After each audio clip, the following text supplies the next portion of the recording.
1절부터 한 절씩 교독하겠습니다. 여호와께서 아브라함에게 이르시되 너는 너의 고향과 친척과 아버지의 집을 떠나 내가 네게 보여줄 땅으로 가라. 내가 너로 큰 민족을 이루고 네게 복을 주어 네 이름을 창대하게 하리니 너는 복이 될지라. 너를 축복하는 자에게는 내가 복을 내리고 너를 저주하는 자에게는 내가 저주하리니 땅의 모든 족속이 너로 말미암아 복을 얻을 것이라 하신지라. 롯도 그와 함께 갔으며 아브라함이 하란을 떠날 때 75세였더라. 아브라함이 그의 아내 사레와 조카 롯과 하란에서 모은 모든 소유와 얻은 사람들을 이끌고 가나안 땅으로 가려고 떠나서 마침내 가나안 땅에 들어갔더라. 아브라함이 그 땅을 지나 세겜 땅 모래의 상수리 나무에 이르니 그때 가나안 사람이 그 땅에 거주하였더라. 여호와께서 아브라함에게 나타나 이르시되 내가 이 땅을 내 자손에게 주리라 하신지라. 자기에게 나타나신 여호와께 그가 그곳에서 제단을 쌓고 거기서 베델 동쪽 산으로 옮겨 장막을 치니 서쪽은 베델이요 동쪽은 아이라. 그곳에서 여호와께 제단을 쌓고 여호와의 이름을 부르더니 함께 읽겠습니다. 점점 남방으로 옮겨갔더라. 아멘. 하나님께서 아브라함을 은혜로 부르셨습니다. 우리의 행위가 아니라 하나님의 전적인 은혜와 사랑으로 아브라함을 부르셨습니다. 그래서 사도행전 7장 4절 말씀을 보면은 우리가 몇 구절을 같이 읽어볼 텐데요. 같이 읽겠습니다. 시작. 아브라함이 갈대아 사람의 땅을 떠나 하란에 거하다가 그의 아버지가 죽음에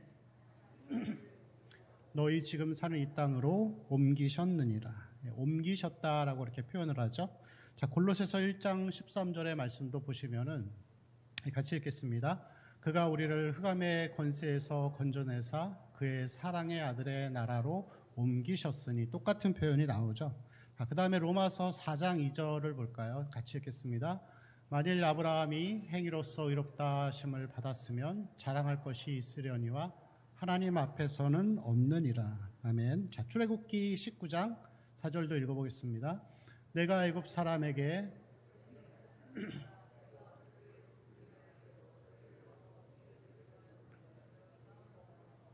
독수리 날개로 너희를 업어서 내게로 인도하였다 그렇게 표현합니다. 자, 마지막으로 룻기 3장 9절 또 읽어볼까요? 시작. 이르되 내가 누구냐 하니 대답하되 나는 당신의 여종 루시오니 당신의 옷자락을 펴 당신의 여종을 덮으소서. 이는 당신이 기업을 물을 자가 됨이니이다 하니. 아멘. 자, 덮으다라는 표현이 있죠. 그게 구속하다라는 뜻과 같습니다.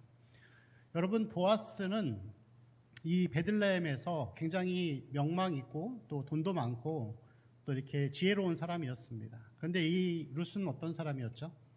이방 여인이었고 과부였고 아무것도 내세울 것이 없는 거죠. 이 현실적인 조건을 따지면은 보아스는 룻을 선택할 이유가 없는 것입니다. 과부이고 이방 여인이고 가난한 여인이었는데 선택할 이유가 없었지만 옷자락을 덮어서 그 사람을 이렇게 수치를 가려주는 것처럼 하나님께서 우리를 은혜로 부르셨습니다. 우리는 아무것도 한 게 없습니다. 아브라함도 하나님이 은혜로 부르셨습니다.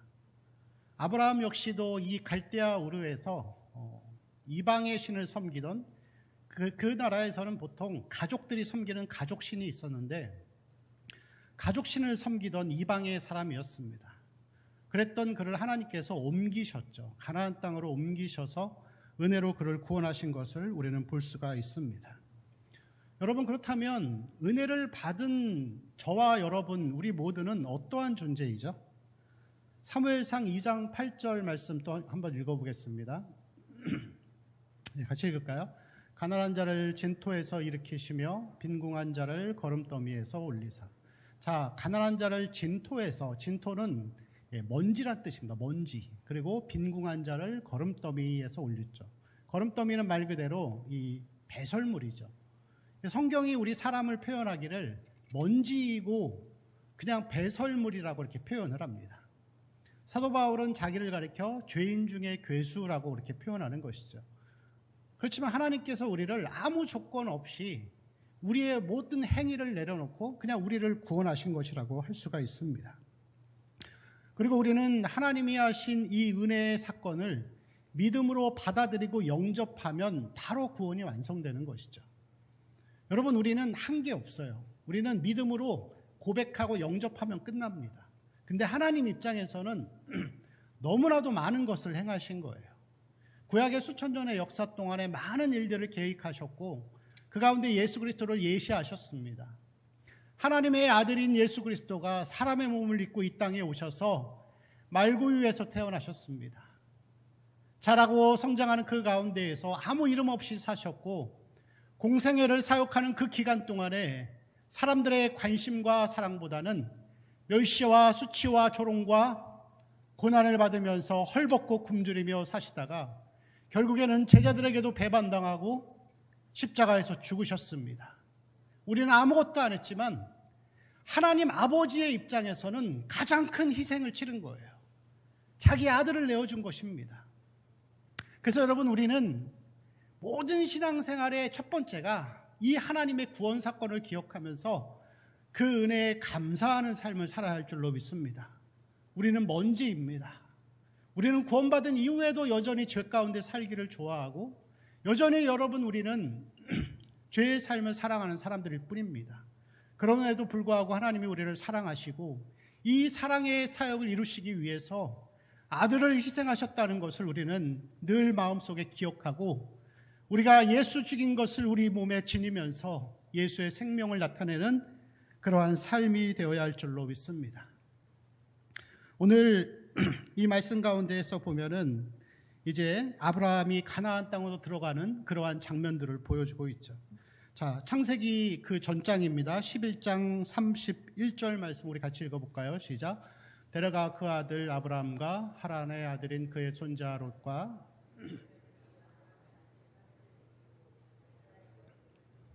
가나안 땅으로 가고자 하더니 하란에 이르러 거기 거류하였으며.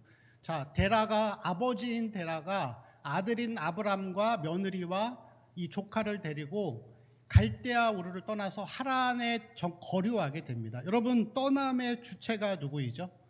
아버지 데라입니다. 11장 31절에서는요. 그런데 자, 1절 말씀을 보면은 1절 12장 1절 말씀 가운데서 여호와께서 아브라함에게 이르시되 말씀을 하시는데 영어 성경을 통해서 보면은 그 1절이 시작하기 전에 이런 표현이 있어요. 그런데 전에 말씀하시기를 아브라함에게라고 이렇게 표현하고 있습니다. 그럼 여러분, 주체는, 떠남의 주체는 데라가 아니었던 거예요. 아브라함이 주체였던 것입니다. 사도행전 7장 2절에서 3절을 보면, 그래서 스데반이 설교를 하는데 우리 같이 읽을까요? 스데반이 이르되 여러분 부영들이여 들으소서. 우리 조상 아브라함이 하란에 있기 전 메소포타미아에 있을 때에 영광의 하나님이 그에게 보여 이르시되 내 고향과 친척을 떠나 내가 내게 보일 땅으로 가라 하시니. 그렇죠, 여러분.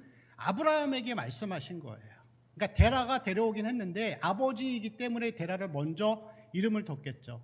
근데 실제적으로는 하나님께서 갈대아 우르에서 아브라함에게 말씀하신 거예요. 떠나라. 본토 친척 아비 집을 떠나서 가라. 지시할 곳으로. 근데 여러분, 어떤 이유였는지는 성경이 보여주지 않지만 아브라함은 아버지와 같이 옵니다. 조카하고도 같이 와요. 근데 같이 오다가 하나님이 지시하시는 가나안 땅에 가지 않고 하란에 거류했다고 이렇게 표현을 하고 있습니다. 근데 여러분 잘 보시면은 이 갈대아 우르는 메소포타미아 지방입니다. 그리고 하란도 메소포타미아 지방이에요. 그러면 가다가 하나님 명령을 끝까지 순종하지 못하고 중간에 멈춘 거예요. 하란에 멈춰가지고 계속 거기서 몇 년을 살고 있는 상황인 거예요. 그래서 여러분 여기서 보면은 아버지 데라의 이름의 뜻이 뭐냐면은 지체하다란 뜻입니다. 지체하다. 아브라함이 하나님의 부르심을 받고 은혜 가운데 이제 구원의 길을 걸어가는데 지금 하란에 머물러 있는 이 기간은 불순종의 기간인 거예요. 하나님의 뜻에 순종하지 않고 뭐 어떤 이유였는지 모르겠습니다. 가나안 땅에 있는 이 가나안 민족들이 이방 민족에게 호전적이고 우상을 섬기고 성적으로 타락한 곳이었기 때문에 두려워서 그랬는지 모르겠지만 아무튼 거기에서 하란에서 계속 머무는 그런 상황들이 되게 되는 것이죠. 그런데 여러분, 이 성경을 우리가 읽다가 보면은 아브라함이 하란에 있는 기간 동안에 하나님이 침묵하세요. 아무 말도 안 하세요. 하나님이 여러분, 하나님의 방식은 믿음의 사람이 순종하지 않는 상태에 있으면 말씀을 안 하세요. 필요한 거는 다 주세요. 돈도 주시고 건강도 주시고 다 주시는데 하나님은 침묵하세요. 자, 또 볼까요? 창세기 16장 16절입니다. 같이 읽겠습니다. 시작. 하갈이 아브라함에게 이스마엘을 낳았을 때 아브라함이 86세였더라. 이게 창세기 16장 16절이고요. 그 다음 절이 17장 1절입니다. 같이 읽겠습니다. 아브라함이 99세 때에 여호와께서 아브라함에게 나타나서 그에게 이르시되 나는 전능한 하나님이라 너는 내 앞에서 행하여 완전하라. 자, 하갈을 통해서 이스마엘을 낳습니다. 그때 나이가 86세예요. 그리고 그 다음 절이 99세예요. 아브라함이 13년 동안에 하나님이 침묵하세요. 왜 침묵하시죠? 아브라함이 불순종한 거예요. 분명히 너의 태에서 낳은 자가 내 자손이라고 했는데 하갈을 통해서 이스마엘을 낳은 거예요. 이거는 그 당시 사회 관습을 따라서 이렇게 서자를 낳은 거랑 똑같습니다. 하나님 불순종하니까 하나님 침묵하시고 말씀을 안 하시는 거예요. 그 뭔 얘기냐면 여러분, 하나님은 우리의 필요를 다 아세요. 다 주시는데 불순종하는 상태에 있는 성도라면 하나님은 침묵하세요. 필요는 채우시는데 영적인 어떤 필요들, 영적인 풍성함들이 없어지는 거예요. 기도를 열심히 해도 마치 천장이 노뚜껑으로 덮인 것 같아서 굉장히 무미건조하고 기도가 하늘에 닿지 않는 그런 모습들. 말씀을 봐도 은혜가 되지 않는 것들. 예배를 드려도 그냥 화가 나는 그런 상황들. 여러분, 그게 하나님이 영적 생명이 떠난 것입니다. 여러분, 우리는 그러한 불순종의 상태에 있지 않기 위해서 살아가야 할 줄로 믿습니다. 하나님이 12장 1절부터 7절 가운데 하나님이 언약을 말씀하십니다. 이 언약은 계속해서 이어가고 모세를 통하여 그리고 다윗의 언약을 통하여서 마지막으로 예수 그리스도를 통하여 언약이 성취되죠. 이 언약 가운데에서 하나님이 새로운 언약을 주시고 성령을 주십니다. 그래서 이제 우리는 돌판에 새겨진 율법이 우리의 마음판에 새겨지는 거예요. 그리고 우리는 성령을 따라 살아가는 것입니다. 그걸 뭐라고 얘기하냐면 성령의 인치심이라고 하는 것이죠. 그렇지만 여러분, 우리가 성령의 인치심을 받고 구원받았어도 우리의 삶은 불순종할 수 있어요. 아브라함처럼 불순종하며 살아갈 수 있는 것이죠. 그렇게 우리가 불순종하는 삶을 살아갈 수 있기 때문에 우리는 늘 하나님의 은혜를 구하고 성령을 구해야 하는 것입니다. 하나님이 여러분 우리를 의롭다 하셨어요. 나를 구원하셨어요. 의롭다가 하셨는데 이 의로움은 선언적인 의미입니다. 여전히 우리는 마음속에서 로마서 7장에 나오는 말씀과 같이 죄와 사망의 법과 생명의 성령의 법이 마음속에서 계속 싸우고 있는 거예요. 하나님의 말씀으로 충만하지 않으면, 성령으로 충만하지 않으면 세상 사람처럼 보여질 수도 있는 거죠. 반대로 은혜가 충만해지고 성령이 충만해지면은 하나님 사람처럼 살아갈 수 있는 것입니다. 우리도 다 실수할 수 있어요. 구원받았어도 아브라함처럼 불순종할 수 있습니다. 이 뒤에 내용에서 보면은 여러분, 아브라함이 많은 실수들을 해요. 자기 아내를 누이라고 속여서 마누라 팔아먹죠. 관습을 따라서 그렇게 이스마엘을 낳죠. 아내에게 계속 휘둘려서 자기 이런 이스마엘이긴 하지만 아들을 쫓아내는 그런 상황까지도 가게 됩니다. 그 많은 허물들이 있었어요. 그렇지만 그는 끝까지 하나님을 쫓았고 불순종의 삶을 살았지만 하나님은 그를 끝까지 지켜주셨던 것을 볼 수가 있습니다. 그러나 여러분, 우리가 신앙생활을 하면서 이왕 하는 김에 불순종 가운데 하나님의 생명이 떠나는 이 영적 메마름과 고갈 가운데 사막을 걸어가는 같은 그런 삶이 아니라 푸른 풀밭에 누워서 목자 되신 하나님과 함께 영적으로 풍성해져서 걸어가는 삶이 되어야 할 줄로 믿습니다. 그 영적인 은혜가 우리 가운데 충만하게 부어지기를 위해서 여러분들 말씀과 기도로 또 성령의 충만함으로 하나님 앞에 나아가는 삶이 되시기를 축원합니다. 7절 말씀 우리 같이 또 읽겠습니다. 시작. 여호와께서 아브라함에게 나타나 이르시되 내가 이 땅을 내 자손에게 주리라 하신지라. 자기에게 나타나신 여호와께 그가 그곳에서 제단을 쌓고. 자, 이제 아브라함이 순종하게 됩니다. 그리고 순종해서 마침내 가나안 땅에 들어가게 되죠. 자, 가나안 땅에 들어갔을 때 7절에 우리가 읽었던 말씀에 보니까 여호와께서 아브라함에게 나타나셨다 그렇게 표현합니다. 여러분, 성경에서 하나님이 나타나셨다라는 표현이 여기서 처음으로 등장하게 됩니다. 하나님이 침묵하셨는데, 불순종 가운데 있을 때 침묵하셨지만 이제 그가 하나님 앞에 순종했을 때 하나님이 나타나십니다. 나타나셔서 그에게 말씀하시죠. 여러분, 우리가 세상에서 받는 최고의 축복은, 구원받은 자가 받는 최고의 축복은 재정이 아니고 건강이 아니고, 그것도 중요하지만 하나님이 우리 가운데 늘 나타나시는 삶을 사는 거예요. 하나님의 은혜가 풍성하게 부어지는 삶을 사는 것입니다. 여러분, 우리가 은혜로 충만해지면은 어려운 그런 고난의 문제들 우리가 넉넉히 이겨나갈 수 있습니다. 하나님이 우리 가운데 나타나는 삶을 살아야 할 줄로 믿습니다. 나타나는 삶을 위해서 여러분 그렇게 기도하고 또 은혜 가운데 순종하며 살아가는 삶이 되어야 할 줄로 믿습니다. 특별히 여러분 이 말씀 가운데 보면은 아브라함이 제사를 지내는 것을 볼 수가 있죠. 자, 7절에 다시 한번 보겠습니다. 7절 말씀입니다. 시작. 여호와께서 아브라함에게 나타나 이르시되 내가 이 땅을 내 자손에게 주리라 하신지라.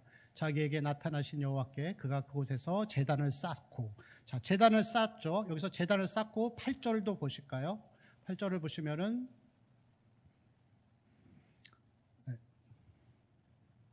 8절 제가 읽어드릴게요. 여호와께 제단을 쌓고 그 다음에 더 한 문장이 들어가 여호와의 이름을 불렀다 그렇게 표현하고 있습니다. 그래서 여러분 7절에서 보여지는 이 7절의 말씀에서 제단을 쌓고라고 하는 거는 감사의 제사를 이야기하는 거예요. 감사의 제사, 하나님께 감사로 영광을 돌리는 거예요. 감사의 제사를 드리면서, 여러분 성경에 그런 내용이 있죠. 감사로 하나님께 제사 드리는 자가 하나님을 영화롭게 한다 그랬습니다. 감사의 마음을 늘 하나님 앞에 표현하면서 사는 것입니다. 여러분, 지난 한 해 동안 많이 힘드셨죠. 아마 우리나라, 우리 교회 우리나라뿐만이 아니라 전 세계 통틀어서 다 힘들었을 것입니다. 재정적으로도 힘들었을 것이고, 예배도 제대로 못 드리고, 그 힘든 일들은 말로 할 수 없습니다. 근데 저는 개인적으로 가장 감사한 한 해였습니다. 그냥 다 감사했어요. 그냥 살아있는 것도 감사하고, 가족이 건강한 것도 감사하고, 내가 이렇게 사역을 할 수 있는 자리에 있는 것도 감사하고, 그냥 일상의 모든 것들이 하나님 앞에 감사로 많이 드려지더라고요. 원래 제가 여러분 원래는 이 불만의 사람이었습니다. 원망의 사람이었는데 감사의 삶으로 많이 이제 바뀌어가는 것 같습니다. 우리 성도들의 삶도 늘 그렇게 감사하며 사시고 있을 줄로 믿습니다. 그리고 더 감사하며 살기를 그렇게 축원합니다. 자, 8절 말씀을 보면은 제단을 쌓고 여호와의 이름을 불렀더라라고 하는 이 표현은 뭘 얘기하는 거냐면은 공적인 예배를 표현하는 거예요. 공적 예배. 그래서 이 아브라함이 제단을 쌓은 다음에 온 가족을 모아놓고서 공적으로 하나님 앞에 예배를 드린 것들을 이야기하는 것이에요. 여러분, 아브라함은 사실 예배를 드리는 것이 감사하고 그런 것도 있었지만 또 어려운 부분들이 있었어요. 왜냐하면은 6절 말씀에 보면은 그 땅에 가나안 사람들이 거주하였더라라는 표현이 있습니다. 그 표현이 여러분 왜 나오냐면은 이 가나안 사람은 아까도 말씀드렸지만 이방인들에게 굉장히 호전적이에요.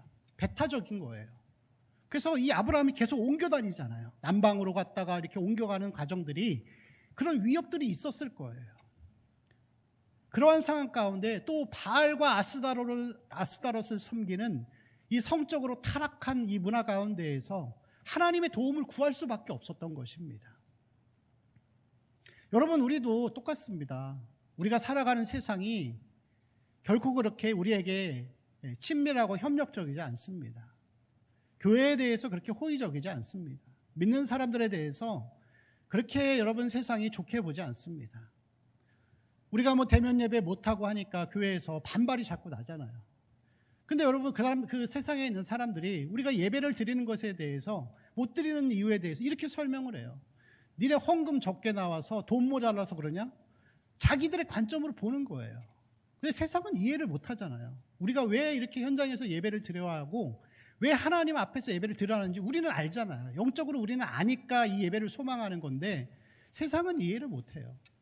그렇지만 여러분, 우리는 예배 가운데에서 계속해서 하나님의 나타나심을 경험하고 그 가운데에서 앞을 향해 나아가는 삶이 되어야 할 줄로 믿습니다. 감사로 드리는 예배, 우리가 하나님 앞에 드려지는 이 공적인 예배를 통하여서 우리의 삶이 하나님이 침묵하시는 삶이 아니라 하나님이 계속해서 나타나셔서 하늘의 신령한 복들로 계속 채워주시는 평안이 넘치고 감사가 넘치는 그런 삶이 되어야 할 줄로 믿습니다. 여러분, 그리스도인의 삶은 앞을 향해 계속해서 나아가는 삶이라고 할 수 있습니다. 아브라함이 갈대아 우르를 떠나서 조금밖에 가지 못했지만 하란에 도착했습니다. 하란에서 또 기다리다가 또 앞으로 나아가 가나안 땅으로 들어가죠. 가나안 땅에서 들어가서 그곳에서 세겜 땅에서 또 하나님을 예배하게 됩니다. 그리고 이제 남방으로 또 옮겨갑니다. 계속해서 이동해 가면서 하나님이 지시하는 그 땅을 향하여 계속해서 가는 것을 볼 수가 있죠. 그래서 히브리서 6장 말씀을 보면은 너희가 완전한 대로 계속해서 나아가라라는 것을 우리에게 표현하고 있습니다. 빌립보서 3장 말씀에서도 보면은 사도 바울이 고백하기를 표대를 향하여 계속해서 달려갈 것을 우리에게 고백하고 있습니다. 여러분, 우리의 신앙의 여정은 하나님 앞에 가는 그날까지 믿음의 경주를 달리는 것입니다. 때로는 우리 가운데 많은 어려움들이 있을 수도 있습니다. 철로역정의 그 책에서 보면은 이 크리스찬이라는 사람이 멸망의 도시를 떠납니다.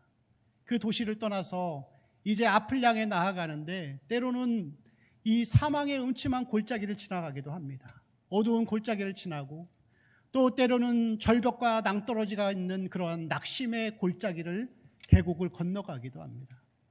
그래서 그 가운데 많은 실망이 생기고 좌절과 겁이 났을 때 갑자기 그 앞에 집이 나타납니다.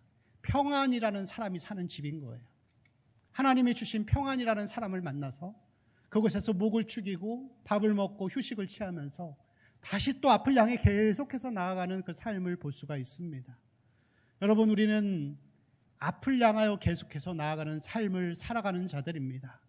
이 땅에서 우리는 거류민이고 나그네일 뿐이지 우리 하나님이 계신 본향을 향해 달려가는 사람들이 바로 우리 그리스도인이라고 할 수가 있습니다.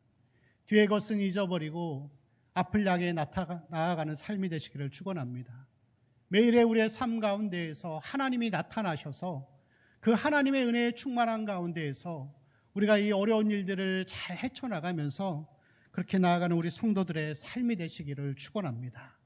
우리 다 같이 기도하겠습니다. 함께 기도하실 때 하나님 주신 말씀을 기억하면서 하나님의 침묵 가운데 있는 불순종의 삶이 아니라 하나님이 나타나시는 영적 풍성의 삶을 살아갈 수 있도록 그 가운데 우리가 감사로 예배하고 또 공적으로 하나님 앞에 예배를 소중히 여기는 자들, 그 삶 가운데 완전을 향하여 달려갈 수 있는 삶이 될 수 있도록 또 우리 모든 우리 교회를 위해서, 교회의 회복을 위해서 같이 기도하시고 또 환우들을 위해서 우리 사랑하는 성도들의 모든 가정의 기도의 제목을 놓고서 우리 주여 한번 부르고 간절히 기도하겠습니다. 주여! 살아계신 아버지 하나님, 이 땅에서 우리의 삶은 아브라함과 같이 달려가는 삶이 됨을 믿습니다. 때로는 겁이 나고 두려워서 불순종하며 하나님의 뜻을 이루지 못할 때도 있습니다. 실수할 때도 있습니다. 넘어질 때도 있습니다. 연약할 때도 있습니다. 그래도 하나님이 우리가 계속해서 아브라함과 같이 하나님이 지시하는 그 땅을 향하여 달려가며 나아가기를 원합니다. 우리의 뒤의 것은 잊어버리고 앞을 향하여 나아가게 하여 주시옵소서. 십자가의 그 놀라운 은혜, 그 예수께서 걸어가신 그 길을 기억하면서 하나님 완전을 향하여 이 표대를 향하여 우리가 달려가게 하여 주옵소서. 하나님, 우리가 감사로 주께 예배하기를 원합니다. 모든 예배 가운데 하나님을 찬양하기를 원합니다. 하나님의 영광이 우리의 삶을 덮게 하여 주시옵시고 우리의 인생을 덮게 하여 주시옵시고 그 은혜의 충만함과 하나님의 나타나심 가운데에서 하나님 계속해서 이 믿음의 길을 걸어가게 하여 주시옵소서. 주님이 우리의 소망 되십니다. 어려움 당하는 모든 성도들을 기억하시고 하나님 아버지, 투병 가운데 있는 우리 환우들을 기억하여 주시옵소서. 아버지, 그 가족들을 위로하여 주시옵소서. 아직까지도 하나님을 알지 못하는 우리 사랑하는 모든 성도들의 믿지 않는 부모, 형제, 자녀들 가운데 함께하여 주시옵소서. 말씀을 들으나 아직까지도 깨닫지 못하는 자들을 불쌍히 여겨주시옵소서. 하나님, 날마다 회복의 은혜를 허락하여 주시옵소서. 영적인 회복과 예배의 회복과 삶의 회복과 모든 하나님 회복이 이 교회를 통하여서, 성령이 흘러 넘쳐감을 통하여서 우리 동원교회가 하나님 앞에 영광 돌리고 하나님의 나타나심이 매일매일 나타나는 귀하고 복된 교회가 되게 하여 주시옵소서.